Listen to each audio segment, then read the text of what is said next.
This is a recent picture of most of the nieces and the nephews. Several of them were absent. I think on this picture it might have been around 53 of them. And they took this picture on my birthday weekend and tried to turn my birthday into a cousin's event. I was not happy about that. Now, I want to tell you a little bit more because in 2012, I worked with John Lowell, who's at the Rutherford County Archives, and Dr. Brian Martin, a history professor at MTSU, and they began to develop the first exhibit at Oakland that acknowledged the lives of the enslaved people. Think about how long this had been a museum and how long nobody had ever stopped to think about the people who made this work. But they did, and I was very happy. Now, let me get the thing.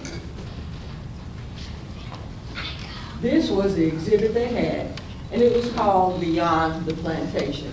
And of course, you can see my grandmother and her mom, and the picture at the top is actually what they call a still, and that was, I'm not saying the right word, but anyway, a tintype, I think maybe. And that's a picture of our congregation at First Baptist Church in 1922. Now, after Beyond the Plantation, I said, well, I guess I can go there and see them. I guess that won't hurt me. And I did go. I was very apprehensive. I had no idea what they were going to present. But once I got here and I saw how they had represented my family, I was quite proud. Now, I don't know if you know, but if you have toured the museum over there, you're going to find pictures of my current family. They were taken on the steps and in the parlor in the mansion. And somehow or another, the day we took those pictures, I felt like I have come home. It was a very rewarding experience for me. Now, another thing that happened. Last summer, C. Rose Smith, a visual artist and assistant curator of photography at the Memphis Brooks Museum of Art, visited the mansion. I think she got with James and, yeah, there you go, and secured permission to do that.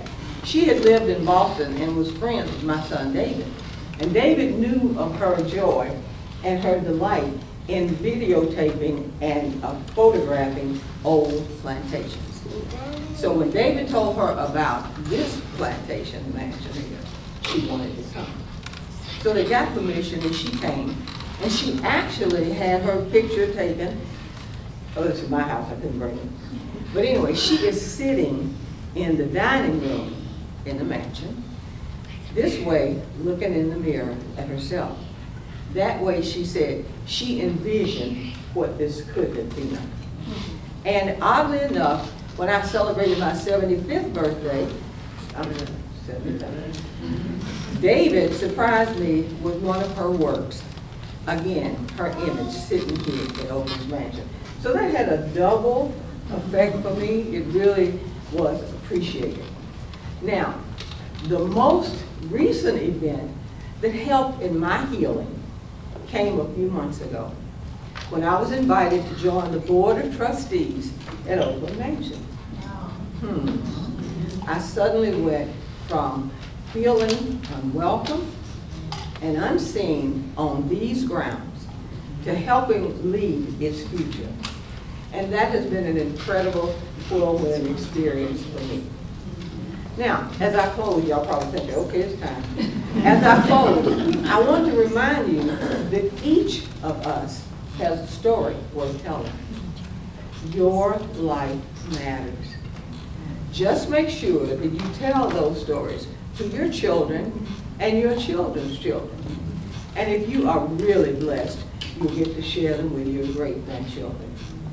Write your stories down and add names to your photographs. That's the biggest block of finding anything. Nobody put names on pictures. But also I realize we have a digital age. So if you have a digital age, make sure you identify that as well. But I want you to do that so that the next generation will know from whence they have come. Now, Wally Lamb, in his book, I Know This Much to Be True, wrote, "The children are the sum of all of those who have gone before them."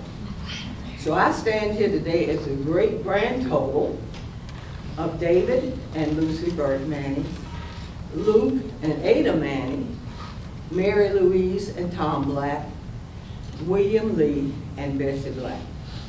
Now, that's the legacy of David Maney.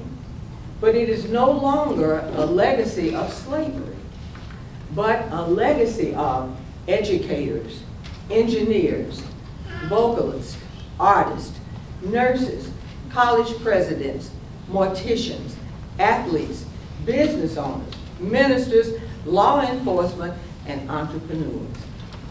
And you know what?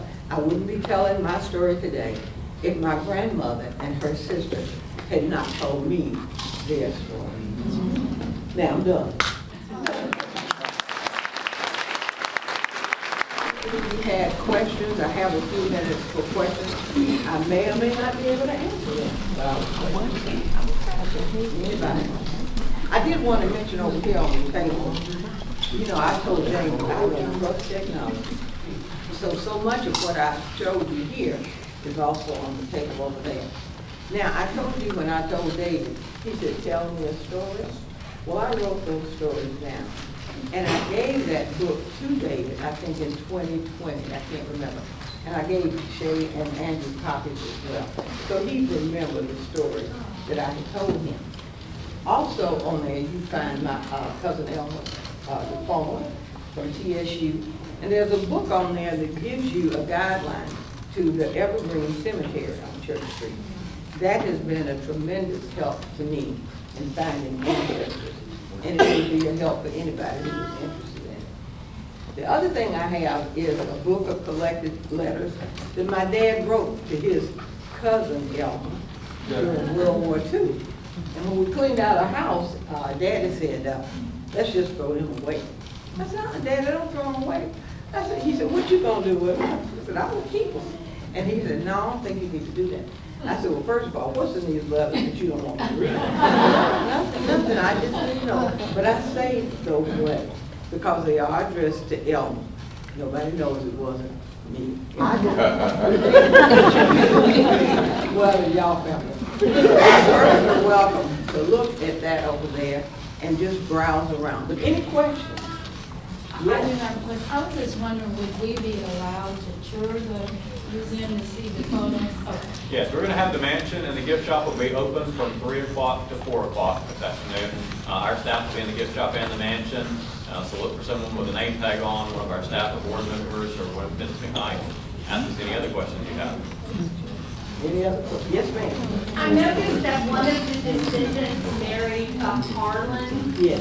And William Holland, who is buried out at Stones River Battlefield, often is sometimes listed as Harlan.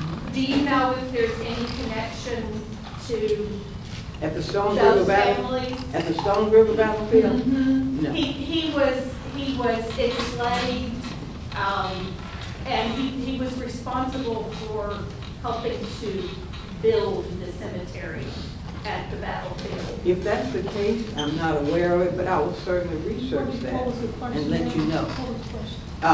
Mary's out here, genealogist over here, Mary Patterson Watkins. She asked you to repeat your question. William Holland, who was enslaved, then became free, started his life out at Stones River Battlefield, and was responsible for helping to build the battlefield. He was sometimes listed in census records as William Harlan, and I wondered if there was a connection between Elma's relative and that Harlan family. I have no idea. No. Mary doesn't either. We'll have to research that. We will. Anybody else? That must have been pretty good.